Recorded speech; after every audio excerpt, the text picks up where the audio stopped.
Hello, everyone, and welcome back to Cinematic Universe. My name is Ernesto Martinez. Joining me, as always, is the Robertsons. How are you guys? Great. Good to be here. Yeah. War for the Planet of the Apes, the latest Matt Reeves directed epic, the latest movie starring the motion capture genius that is Andy Serkis, and the continuation of the reboot slash prequel series of the Planet of the Apes. Last time the Robertsons and I were talking about the Apes was 3 years ago when we reviewed Dawn of the Planet of the Apes. And if you haven't checked out that review, it's already on my channel. Have at it. Andy Serkis returns back as the Caesar. We have Woody Harrelson, who plays the Colonel, whose sole purpose in this movie is to preserve mankind from falling and going extinct and allowing the planet to turn into, as the tagline says, a planet of the apes. And it's pretty much in the title of the movie. It's a war for the planet. It's survival of the species, not just mankind, but apes as well. Darwinism in full effect. And sometimes it's pretty much more than just survival. It's pretty much a journey of one trying not to lose themselves in their humanity and so forth. Um, you know, in a lot of reviews that I was listening to and reading, a lot of people said that they were a little disappointed that they didn't get the war from the advertisement. And the only takeaway I had from that after watching the movie myself is that a lot of people I don't think, know the definition of war. Sometimes war means more than just people shooting at each other. Sometimes war means more than just two opposing sides fighting. Sometimes war can just be about status. Sometimes war can be about culture. Sometimes war can be about uh, even the dumbest things out there. Sometimes for territory. Sometimes for dominance of another country. It's war is a lot of things, and it's not just specifically brother versus brother.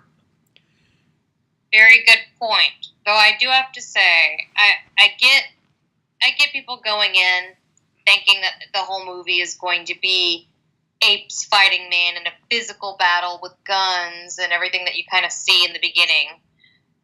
But I do think there's quite enough fighting to sate that to a degree. It might not have been what they were expecting, but I think for people to walk out and be like, bam, there weren't any fighting in that movie. It's like, did you watch the movie? I mean, there were a lot of action scenes, but I think Ernesto makes a good point with it sort of combines all the elements of what war is. You have the violence, you have the human degradation, you have the political tension, the displacement, all kinds of things that sort of happen to two cultures that are at odds, trying to, and sort of the notion that they're both trying to keep their cultures safe. It's not so much one attacking the other as much as, I mean, they're people.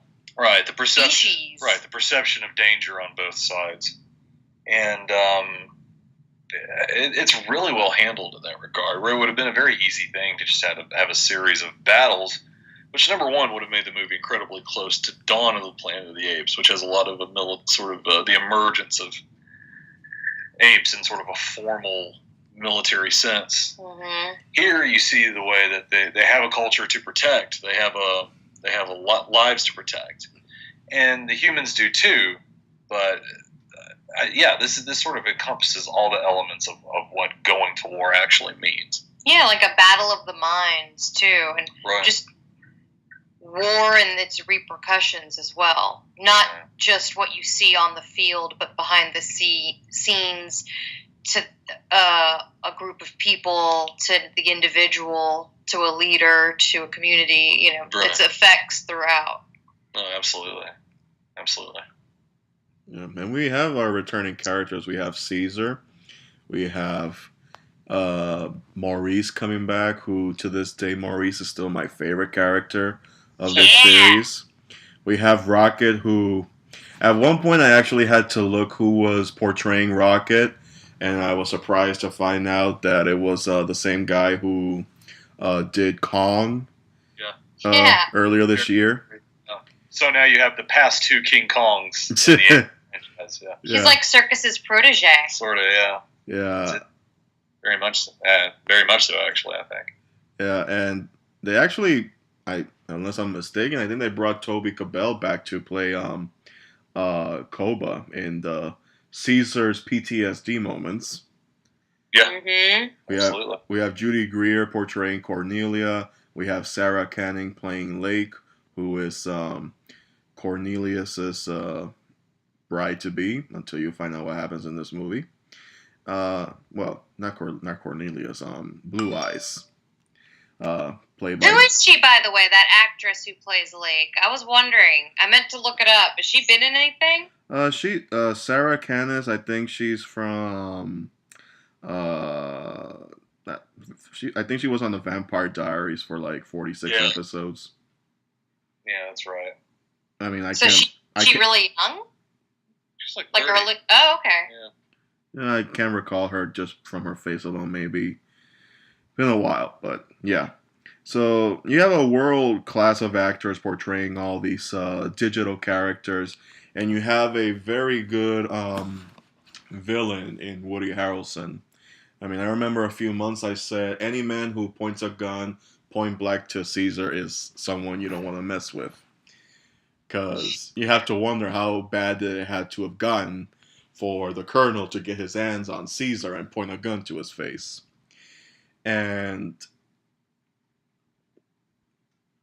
last time we talked about this, when we talked about Dawn of the Apes, we were talking about how far does Andy Serkis have to go to get any Oscar nomination recognition playing a motion capture character. And we were talking about how, sometimes you don't know if it's all the character or if it's all the computer, and sometimes there's a difference between motion capture and makeup. And after watching this movie, the one thing that actually made me feel convinced that at the very least he should be considered is you can tell it's Andy Serkis playing Caesar when you look at the eyes. Oh yeah, definitely. Because you can see his face. You can see it all. Where he's angry, when he's sad, and by howdy do they make Caesar cry in this movie. Oh God, this movie made me cry. I had to really actively hold it in, probably 4 to 5 times throughout the movie. It's just, the emotion. Talk about Caesar's eyes. It's just so emotional. There are people's eyes that don't make me feel that much. Yeah, I think that's a testament to the performance involved, because you do see so many other CGI characters where you don't really feel that connection per se. And like I said, non-CGI characters, just other, even well-known great actors. It's just that really cut to my core. It was talk about windows to a soul or something. Right. And all the praise in the world to the animators and motion capture people. I mean, that's really difficult work they're doing. But I do think it's clear that there's very strong physical performances that are serving as the template to create these characters. The more you look at the behind-the-scenes footage, it really indicates that these guys are going all out to play these characters. I mean, obviously, it wouldn't resonate so much if there just wasn't that connection on an almost intellectual level, I guess I would say, instead of a human level. But you feel Caesar's pain. You understand his point of view.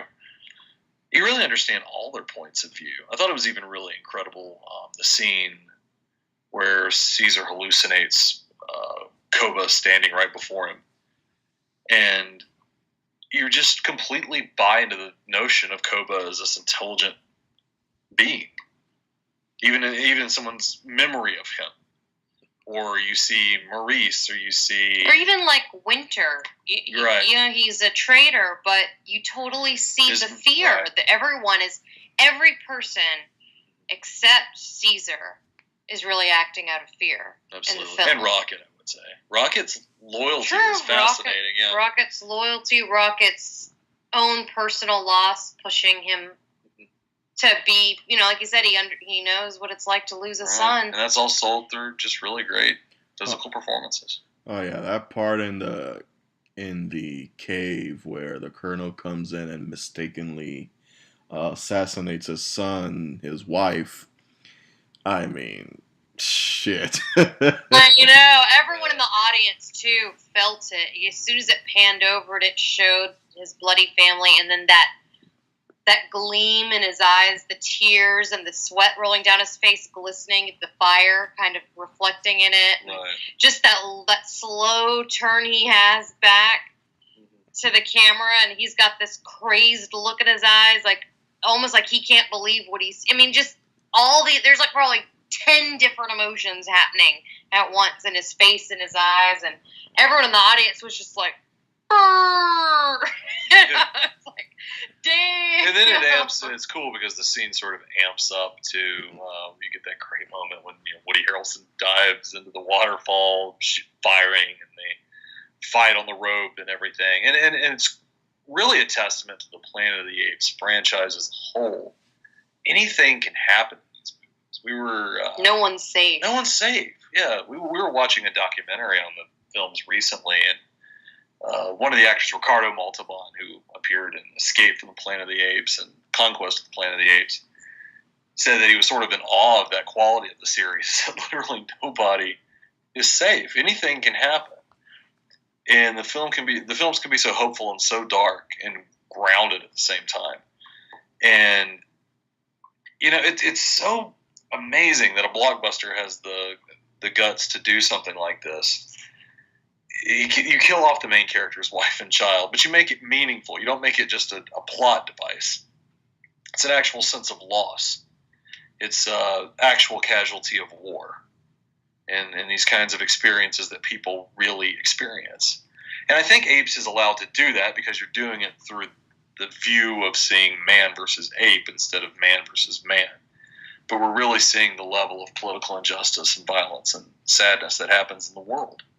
And the film's completely honest about that. Well, and it's interesting, too, it shows you the perspective of the consequences of war and who's at loss. Because, yes, Caesar loses his wife and son, but at the same time, the Colonel is willing to kill his own son. Absolutely. As part of preserving all of mankind. So, technically, that's sort of a casualty of war, as it is part of this entire war for humanity. And even the environment. I mean, people, even though they weren't killed in the conflict per se, both Bad Ape and Rocket mention having lost children. That it's this is the world that they live in, a place where people have lost loved ones and they're desperate for shelter and desperate for safety. And like you said, the war extends beyond combat.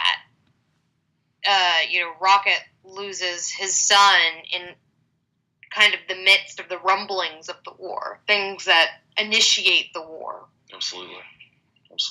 Yeah. Interesting, too. I was going to ask, speaking of the Colonel and all that, so I'm assuming he has been in the Army this entire time. Because did they ever say exactly, Gary Oldman, what he was prior, his character was before? I assume he was just a normal guy. Yeah. Because it kind of...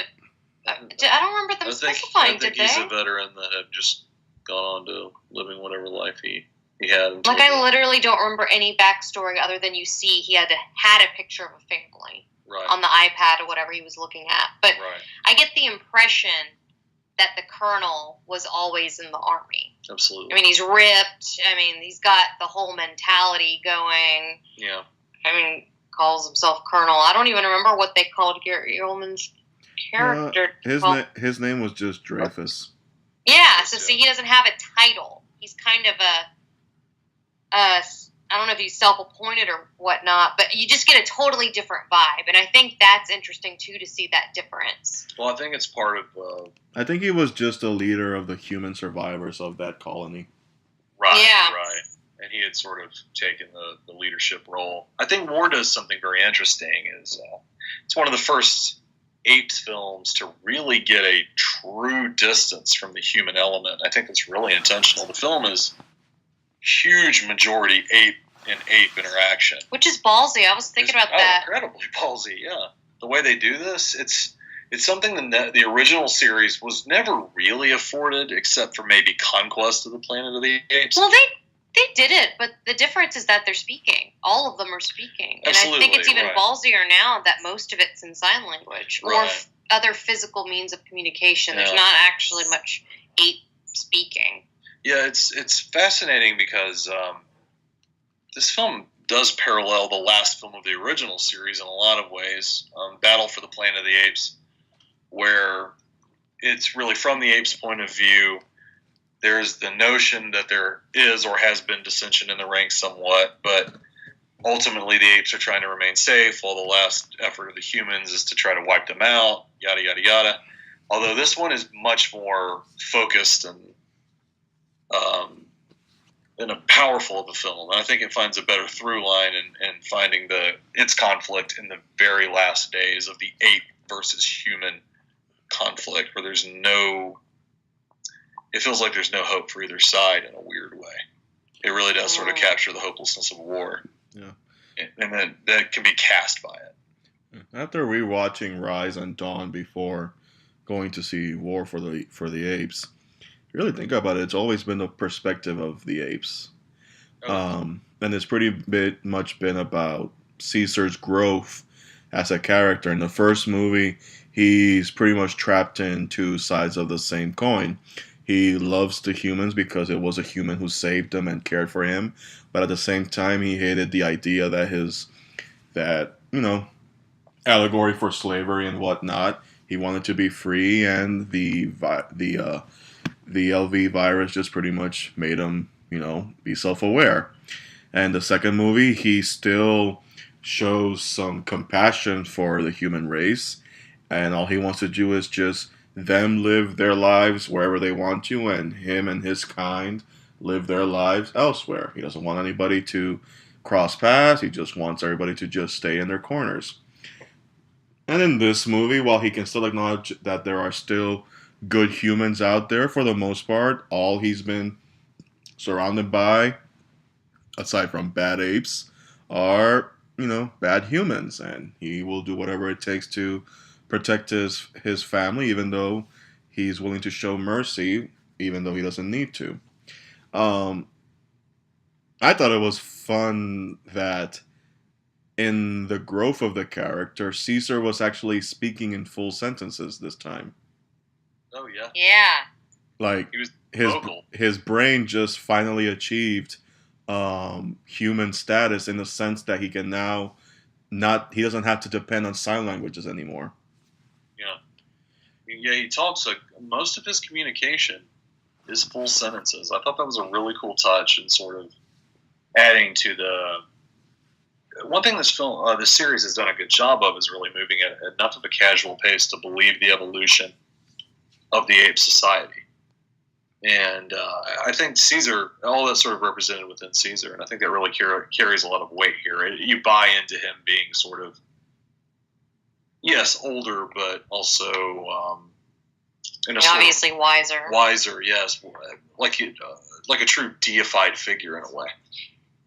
Yeah. And see, what makes Caesar so unique as well, that as the Colonel said, he's so impressive, is he's clearly has not only the ability to speak, which in itself is miraculous and shows intelligence, but he can surmise. He observes. He, when he's talking to the Colonel about being able to tell that the men who are coming are not there to join him, there's going to be a battle, because he could see that the men on their side of the wall is preparing for battle, putting up those rockets and everything, lining the wall with weapons. Right. So you see that the reason why he's leader, aside from kind of leading these people in the revolution, is because of his capability is still beyond the others. Right.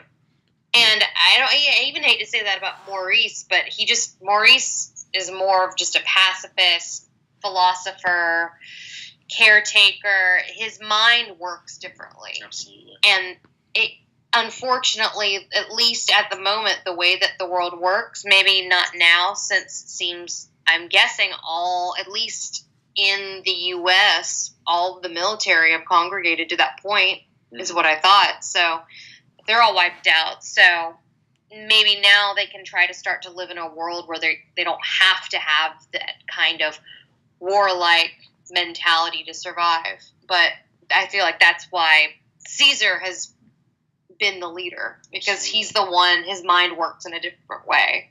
But even as the series sort of promotes that, and even in the ending of this film, I think it's fascinating that you're also given the notion that even if the apes win this war, which I think it appears they will, and things are in their favor, they still have the capacity to ruin it the same way humans did.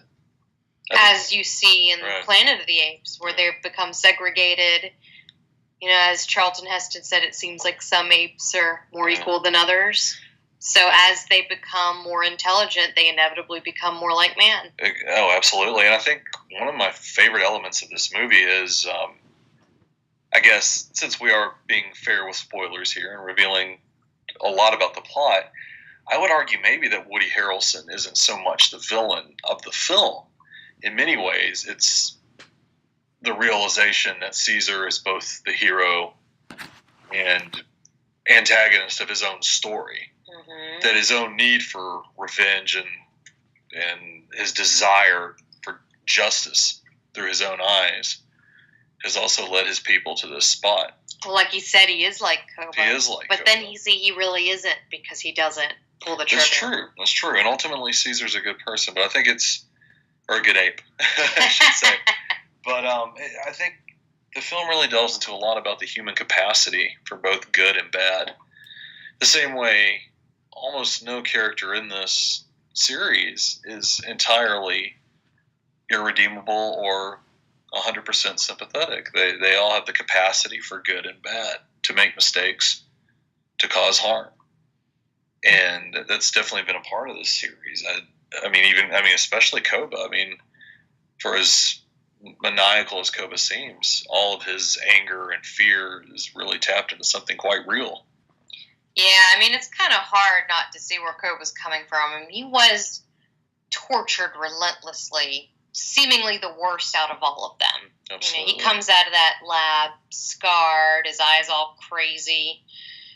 I mean, he's just been Well, put also, through the ringer. it shows the dangers of detachment, too, because Koba ultimately realizes he's willing to sacrifice his people to protect his people. And Caesar has to Like the Colonel, Absolutely. who Yeah. kills all those people because they're trying to, either they've got the disease, they're trying to convince themselves that science and medicine is a way to cure it. Absolutely. It just kills them all. Absolutely. I think that's such a hallmark of the series, too, is a character of these characters to be similar, whether they're man or ape. Well, I mean, science will always say that we all came from primates, Right. before Y'all are the in fact cavemen. one and the same. And the one thing that we discussed when we reviewed Dawn was that how far is the ape evolution going to go? Are we going to get to the point where we're going to see the first ape to descend into caveman, and then from caveman to man? Like, is the cycle going to start all over again, but with apes? The only movie in this franchise before Rise that I ever saw was the original, Planet of the Apes. Never had a chance to watch Conquer, Beneath the Planet, Escape. I never got to see those movies. I only focused on the one that was only available to me and the one that sticks to me the most. Absolutely. But the one thing they never did answer You was... never saw the other ones? You still haven't? No, I just only ever saw the first one. Oh my god. Did you watch the first one in prep for Rise, or had you seen it before, like growing up? Oh, I saw it as a kid one time, forgot about it, then I saw it again in 2010. So I've only seen it twice. Oh my god, that's crazy. Unless you count the porn parody, but then again, that's another story. Well, I was gonna say, did you already know the ending then? I guess you saw it as a kid, but I guess you would have remembered it when you saw it again in 2010. Well, when I saw it as a kid, I didn't exactly see it traditionally back and forth. But when I saw it again, at least that twist at the end was like, oh, so that's where that came from. It and The Godfather are probably some of the two most parodied, Yeah. But the one thing I always wonder when I saw the first movie is, all right, you have all these apes here and you have some humans, and the humans are being treated like herd, like cattle and stuff like that. And I always ask myself, why was it that the girl that Charlton Heston was with the whole time never said anything? Or why was it that the other humans weren't, behaving a bit more human? And I always ask myself, maybe they're intentionally keeping them from learning, and so that they don't revolt and stuff like that. But at the very least, the one thing that I liked about this series right now is that they can at least tie it to the virus that happened in the first movie, where the simian flu killed most of them, and some people were immune. It made the apes smarter, but now it's regressing the human condition and turning them into primitive. Well, more primitive than, say, an ape. And as to the whole thing about the villain, yeah, I mean, he's not a villain in the traditional sense, but then again, the villain itself is people trying to survive. And when you want to survive, you tend to do some pretty fucked up shit. And I think that's a sort of a reoccurring element of this version of this particular series. I mean, that certainly was what drove Koba. And it's what drives the Colonel, And what drives Zayas. Yeah, that's actually true, too. That goes I mean, back he to the does series some origins. derp shit. Yeah, it's... Lobotomizes, he skews the truth. Well, also, it was something funny. I was thinking about Dr. Zayas in comparison to both Colonel and Koba. And the thing that really makes that character so great, and probably still the definitive Planet of the Apes villain, is that Zayas does all this stuff, but you really do believe there's a sincerity that he's trying to save his own kind. Oh yeah. He's so corrupt, and and there's something completely immoral about the fact that he knows the realities of the world, but he's just sort of keeping it and keeping his society sort of fundamentally religious almost. But at the same time, he's protecting them from what he knows of man. And he ain't wrong. He basically is a prophet to what ends up happening. Absolutely. And in a lot of ways, Koba and the Colonel are completely right about what's going to happen. I mean, the Colonel lays it out. He has the titular line. Right. Will be a planet of apes. And he's not wrong. Dun, dun, dun. And Koba's not wrong either. I mean, Koba started something that was likely to inevitably happen based on the personalities involved. And he was speaking from experience. He's seen the brutal nature of man. Yeah, absolutely. Yeah. Two things that I liked about also in this movie. A lot of I'm assuming it was intentional, because when you see the Colonel come out shirtless, shaving his head, and every one of his loyal soldiers singing the national anthem, I had some flashbacks to Schindler's List on the concentration camp, especially with all the apes rounded up in cages. And Bad Ape, played by Steven Zahn, man, was he a few lines away from becoming a Jar Jar Binks at times. But for the most part, I loved Bad Ape. Oh, I thought he was one of the best additions to the film. No! I mean, I see what you mean there. I hate Jar Jar, so I can't even begin to put Bad Ape on that kind of level. But I there's definitely the use of comedic levity there that's being inserted through Bad Ape. And it worked. The audiences, I feel like it was a good release for people because the film is just heavy-handed as fuck. It's so real and it's so heavy and it has all of these in-your-face metaphors and reflections on society now, and it's a lot to chew. So I feel like that those interspersed laughters throughout really kind of helped people keep in mind that is even though this has always been a political series, it has also equally been an action-adventure film as well. Yeah. So there is the kind of double genre that it's always been. I think that's true. And also, it works really well because even though Zahn has these really funny lines, and normally kind of having a character like that you can cut to for a joke could damage the darker tone of a film. Mm. What's really well done is it's emphasized that Bad Ape has really experienced severe trauma. And so every funny thing he does has an undercurrent of sadness to it. Mm-hmm. And also the notion that he's learned to speak purely from hearing humans speak. And calling him a bad ape. Right. I mean, that's He thinks his name is Bad Ape. And it's cool that there's almost like a slangy kind of way that he talks in comparison to the other apes. Like he just hears the average Joe speaking. Like another ape wouldn't say, I'm okay. That's true. He knows lingo. He knows lingo. That other ones aren't even using. He doesn't necessarily know language because he's only heard things from a pen in a zoo.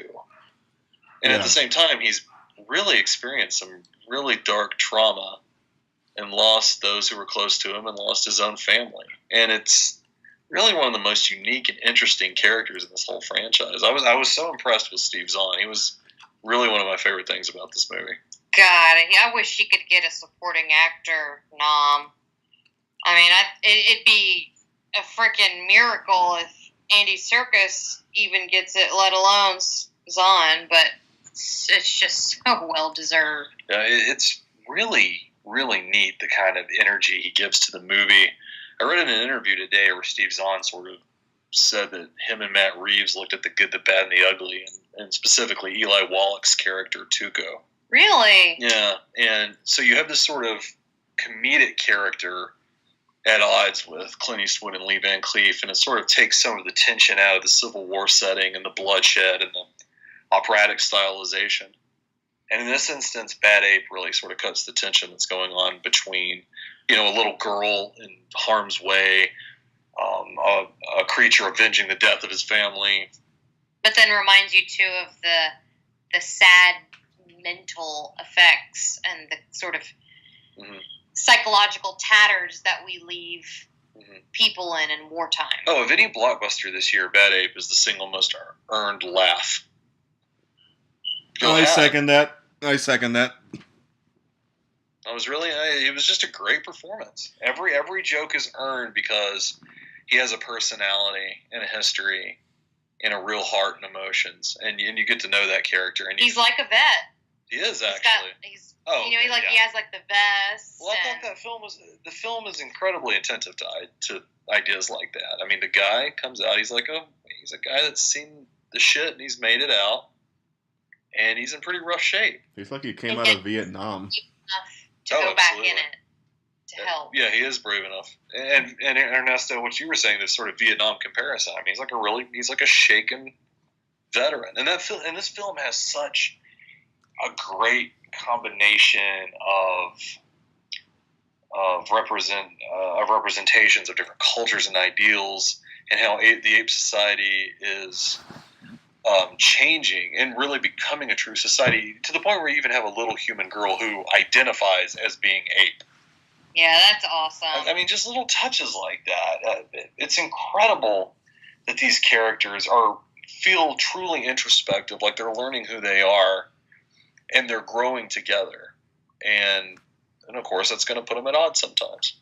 Do you think the Nova character identified as an ape because of the virus, or because she felt that the apes were pretty much treating her better than a human? I think both.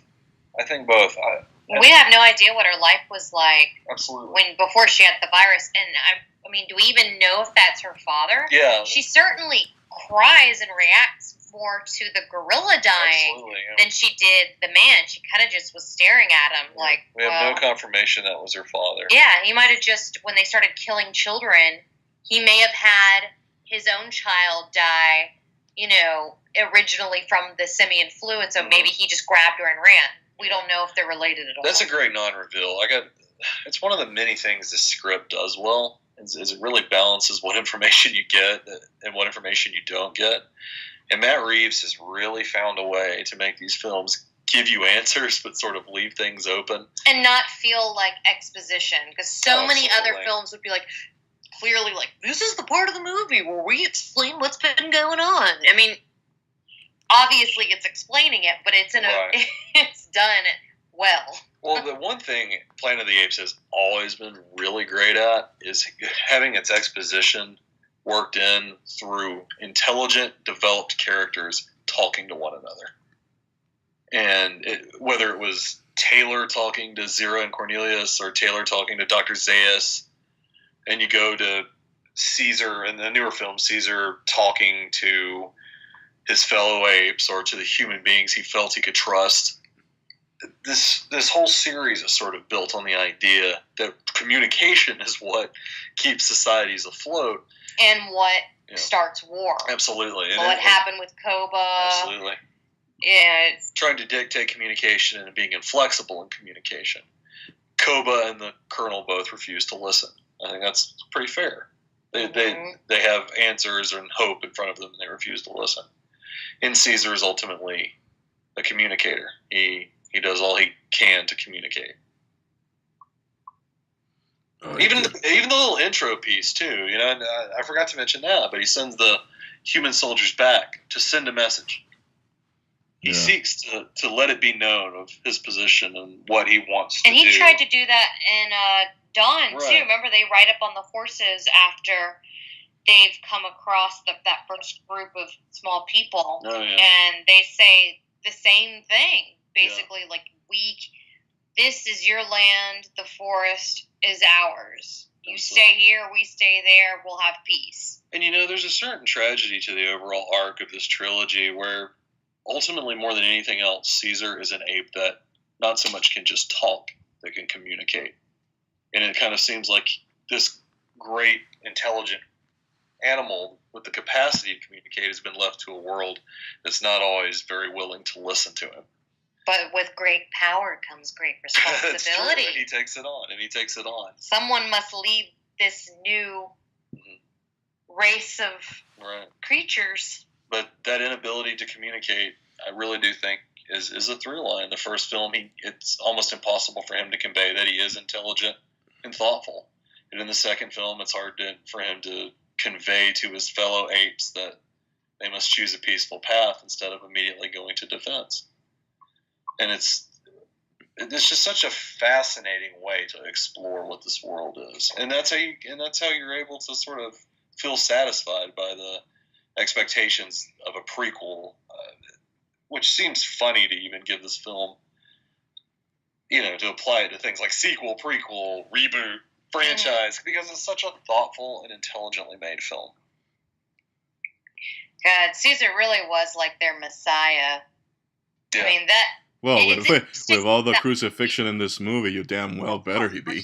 Crucifixion, leading his people, to this promised land. I mean, it was basically like a through the desert. diaspora, Yeah, they walked through the desert. The parting of the Red Sea, almost like the soldiers, they weren't necessarily chasing them, but they would have.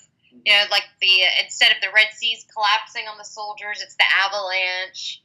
Yeah. I mean, it's just, Yeah, there's a lot of both, Christ and Moses imagery. And it's interesting, too, the Colonel said that he sacrificed his own son for the good of his people. Yeah.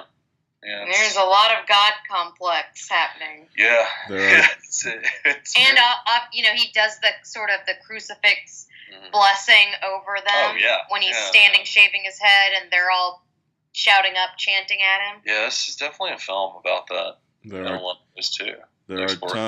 are times when it is necessary to abandon our humanity to save humanity. Yeah. Yeah. Is that a tagline, or did you make that up? Because that sounds good. No, that's from the Colonel himself. Oh. Yeah. That's when they're talking about the virus. So when Caesar gets the revelation that he killed his own son, that's when he says the quote that in order to retain humanity, you have to abandon it. Paradox. Right. And that's pretty much the thing of war. It's all paradoxical. Everybody's always contradicting himself. So yeah, we can dissect this thing from here to Kingdom Come, because there is a lot of political, stuff in this movie that pretty much speaks to the world we live in today. It's. I'll say this: I know that Matt Reeves is gonna be doing Batman. Oh my god. I swear to God, if I don't see a Detective Chimp at some point, I'm gonna be pissed. I mean, he has no excuse not to throw in Detective Chimp at some point. I mean, if Flash goes into Gorilla City in the movies, there is no excuse why he can't use Detective Chimp in his trilogy or whatever he wants to do. Yeah, it sounds like he wants to do a Batman trilogy, so... Well, let's see where we go. Yeah. I still want to go with one of my favorite lines from Caesar in the movie. I'll try to do my best Caesar. I did not start this war. I offered you peace. I showed you mercy. But now you're here to finish us off for good. Woo! Andy Serkis standing right here. You know the guy to call if he calls him sick. Apes together, strong. Yeah, but overall, this was okay. I couldn't have handled it if that little guy had gone. Someone's got to carry out the Caesar, legacy. Yeah. This was a very, very well-made movie. This movie earned the title of being an epic. It is ambitious. It doesn't hold any punches. When it wants to add some levity, it does it in a very smart way. It doesn't overstay its welcome. It's a tragic piece of storytelling, but in the best way possible. Somebody brought this up in one of the reviews that they do on their site, and it makes you think of the state of the box office, where I am able to give a shit about talking apes, and I don't give a shit about Transformers. Yeah. I should be able to give a shit about both. Yeah, here I am giving a shit about talking apes instead of talking robots. It's filmmaking. It's all in the filmmaking. Yeah. It's impossible to give Matt Reeves enough credit. Yeah, this movie shows you that you can have both. You can have flash and substance, but no. Yeah. But yeah, I don't know where this movie will end up on my top of the year, but it'll definitely be in my top 10 for sure. Yeah. It's I don't know. I always gotta look at a list to be able to make big decisions like top movie of the year, because that's a big one. That's always so hard. But this is definitely gonna be the top 5 for me, if not top. I don't know, 2, 3. I don't know. I'm reserving that one. I cannot speak to that yet. Right. We haven't seen all the films this year. That's Right. true. And Christopher Nolan's Dunkirk comes out next week. But I think what alone is interesting enough is I think War for the Planet of the Apes is probably going to have more comparison to Dunkirk than it will to Spider-Man Homecoming or even Wonder Woman or Logan. Transformers or Logan or all these See, other... we're living in a year of Logan. Absolutely. I mean, that's... But it's kind of jaw-dropping to say, but War for the Planet of the Apes is a different kind of blockbuster, and very much in the same way that Christopher Nolan was the blockbuster director of the 2000s. I think it seriously has to be stated that Matt Reeves, if it wasn't for Mad Max Fury Road, he would have directed, in my opinion, probably the 2 best blockbusters of the decade. I think it transcends series. the idea of a blockbuster. Oh, absolutely. For sure. Absolutely. You watch the beginning of the film, it has far more in common with Terrence Malick or Akira Kurosawa than it does with Avengers. Because it doesn't follow the same. Oh, it's incredibly shot. It's so dynamic and well edited. I mean, it approaches its subject matter in the most cinematic way possible. Sincere. Absolutely. It doesn't metaphorical, deep, non-pandering. Right. I mean, this is a guy who's making a real auteur statement. I mean, he co-wrote both these films. He's directed both of them. That's huge. That's huge. To have that combo. And it shows, because then you get this kind of greatness. It's not too many cooks in the kitchen. It hasn't been tortured by various writers and people coming in. It's amazing to me that I'm watching Planet of the Apes instead of making a comparison to even Star Wars, as good as the recent Star Wars films have been, or to as good as these Marvel or DC or which they've X-Men. been great. Yeah, they've been spectacular. Great. But I'm looking at this film and I'm thinking of like Chimes at Midnight by Orson Welles, or Thin Red Line by Terrence Malick, or Ron by Kurosawa, or it's like on that Sergio level. Leone. I mean, these are weird. These are insane. Speaking of Leone, I kept thinking about the music. It sounded like a Western at times. Absolutely. I kept thinking like Hateful Eight when they're riding on the horses in the snow, and then that shootout scene with Bad Ape when they're chasing him. I was like, man, this is like a Western. So dynamic. I was reading Matt Reeves talking about how they watched Bridge Over the River Kwai, which, of course, Bridge Over the River Kwai was written by Pierre Boulle, who wrote Planet of the Apes. Both novels were written by the same person. And interestingly enough, Michael Wilson wrote the script for both films when they were adapted. That's crazy. So there's always been that connection. And it's a franchise that can be campy even. It can be over-the-top action, but then it can buckle down and be as serious and dramatic and as cinematic as any film out there. Make a grown man cry. Well, rip your soul out, your heart. It's funny. We actually saw Spider-Man: Homecoming again this weekend, and I loved it. I thought it was spectacular on a second viewing. I loved every second of it. But you compare it to Planet of the Apes, and it really is noticeable. And it's not a knock on Spider-Man. It's a fantastically made piece of genre filmmaking.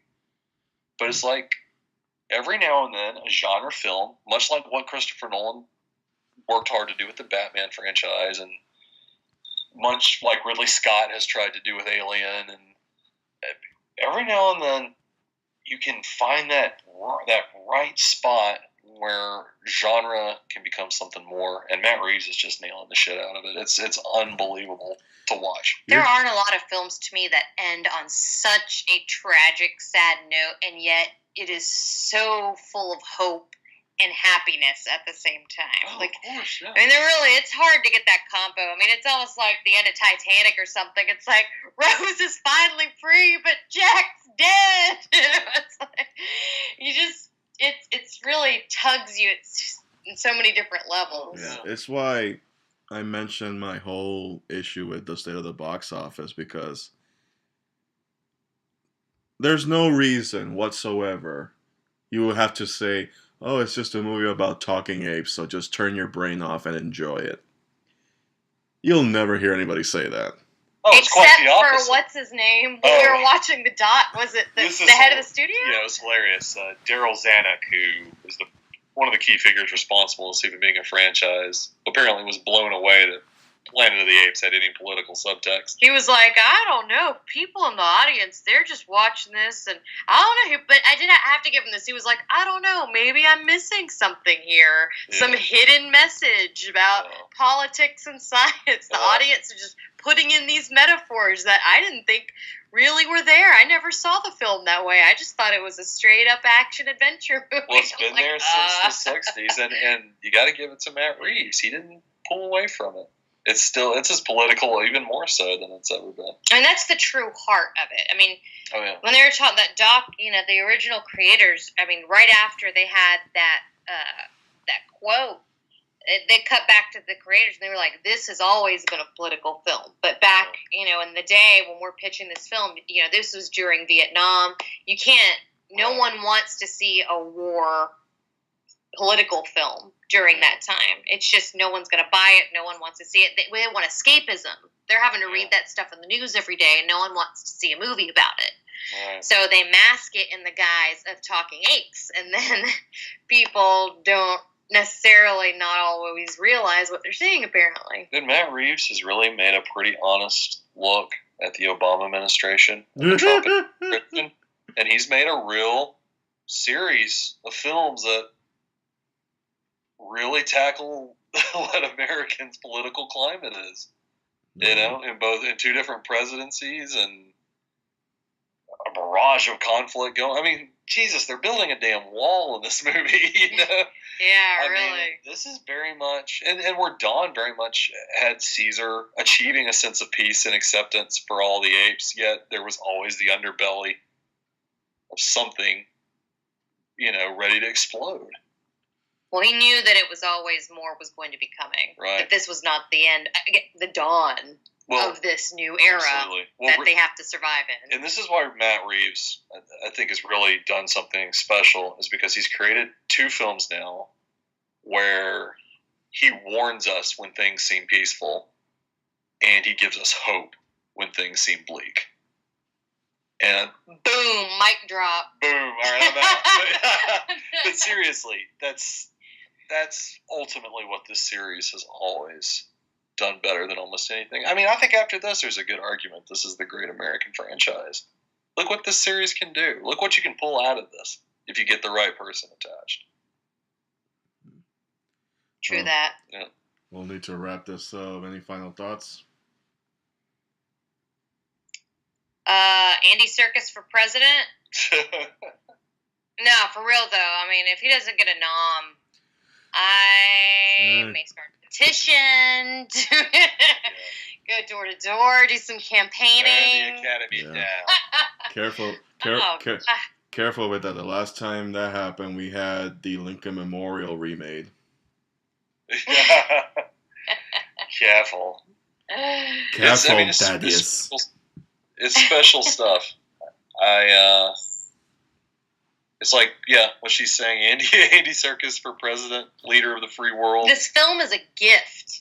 It really is. And especially to us now. Yeah. Like I was saying on good old Instagram, Facebook before, when we saw it again, you know, just a mere couple days after. We saw it Thursday and then saw it again, yesterday? Sunday morning. So we just couldn't help it. It's just one of those films. It's like, all right, so you haven't stopped thinking about it? Okay, cool, me either. You know, you want to see it as soon as possible? All right, gotcha. It's just, they don't make films like this often. And I was telling Ben, to me, this is what Arrival was for me last year, the kind of film that I just needed at that time, this feeling of we could come together and we could have hope in these dark times and just bridge these gaps. And really, aside from the few deserters, the apes that were following Koba's line of thinking that became the donkeys, you know, other than that, the ape society really is a utopia. There is a leader, but he is beloved by his people. He is a pillar of the community.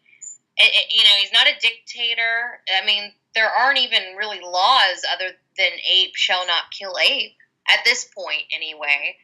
Everyone, it's communal. Everyone's help raising all the children. Everyone looks out for each other. They fight together. Apes together strong. I mean, it's like, God, you know, we could learn from the freaking apes. Maybe we would be in a better state of things right now. It was really a beautiful thing. I can't wait to see it again because that's going to be happening. Yeah, honestly, it's masterclass filmmaking. This is pretty similar to what Christopher Nolan was doing in the 2000s. I think where you have a guy who has a real auteur voice in mainstream Hollywood cinema.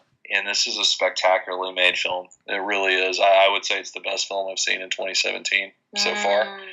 More than Lost City of Z? Yeah, I do.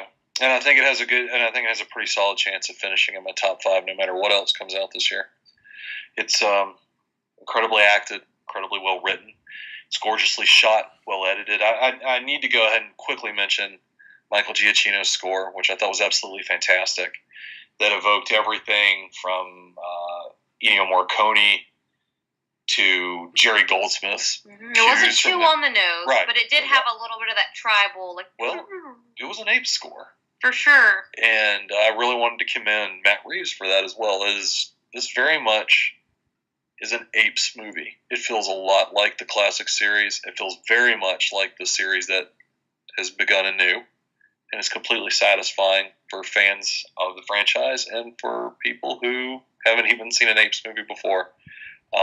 5 out of 5, A, whatever you want to call it. I think it's A for Apes. Yeah, Yep. I would say it's one of the most substantial 10 or 15, studio films of the decade. I don't know how you can do that.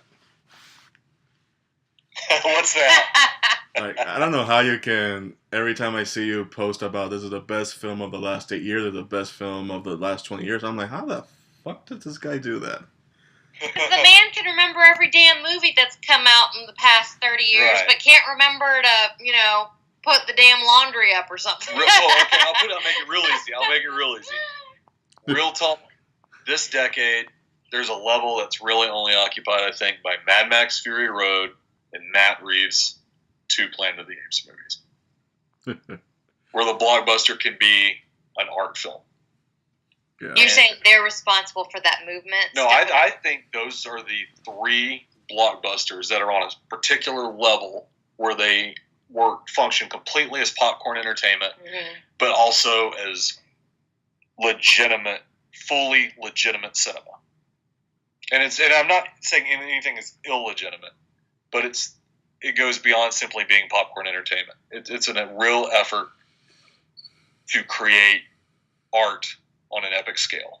And I think that's a really commendable It's thing. transcendent of its original purpose. It's transcendent of its origins, yeah. Wow. Big words. Right. I have to go look up all the movies now to see if I could say such grand statements. Tell me I'm wrong. I'm backing that. Oh, one of these days I'll take a sabbatical, go back down to the Roberts' home, and then we'll have a marathon and see where we all stand. Yeah. Challenge accepted. Get to the bottom of this. I'll come out with a beard. Ben will be clean shaven somehow, and Nadia will be bald. I'll keep them guessing.